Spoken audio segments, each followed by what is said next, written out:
Nakuhaan og video ang kagubot sa mga batan-on gawas sa usa ka convenience store sa Panabo City sa Davao del Norte.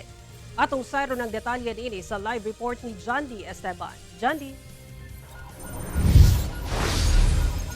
Yes, Sara, ang tinubdan lang sa kagubot, maumatod pa ang pagkuha lang og litrato nga wala na uyunan sa Pikas grupo na sayran sab nga dayo ang mga nalambigit sa maong lugar. Ato sayron.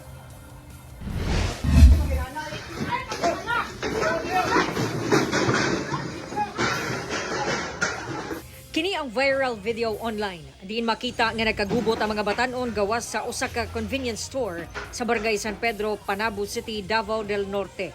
Alas 5 sa buntag kagahapon.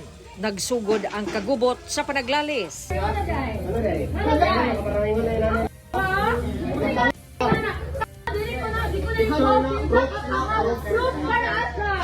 Hangtod sa nagnilabayay na.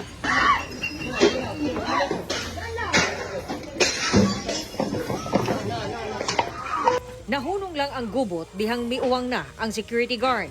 Sumala sa kapulisan, dili na muduso og kaso ang management sa establishmento ug ipabayad na lang ang mga nalambigit sa danyos nga mokabat sa 10,000 pesos. Both parties yata ma'am, murag under na sa influence sa liquor. So mao to nga murag init na ang ulo. So mao to nga ni-ignite og samot ang panaglalis o wala na na-control ang matagtag sa tagsa kainit sa ulo. As of the moment ma'am, murag nagka-settle na daw sa kaning dapat lang ilang atubangon versus sa kaning complaining party. Sa paghinabi sa GMA Superradyo Davao kang Police Lieutenant Colonel Dexter Cuevas, ang officer in charge sa Panabo City Police Station, pulos mga residente sa Davao City ang 5 ka nalambigit sa kagubot. Kinsa midayo sa Panabo City aron mag-inom tungod sa gipatumang liquor ban ordinance sa syudad sa Davao.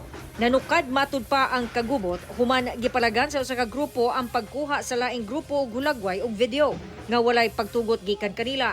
Ginasuta pa ang hinungdan kung nganong nagkuha og hulagway og video among grupo. Tungod sa kagubot, pipila sa mga nalambigit ang kahiagom og samad og bunog sa kalawasan.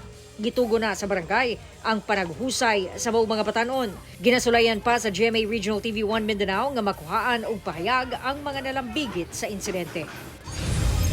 Sara, nagpaimangno sab ang kapulisan ngadto sa mga ginikanan nga kanunay monitoron ang ilahang mga anak, labi na kung naa pa kini sa gawas bisan 10 oras na sa kagabhion, kung kinsa o kinsay kauban o kung asa nagaadto aron dili pa marisan ang nahitabong rambol diha sa Panabo City. Sara. Okay, daghang salamat, John D. Esteban.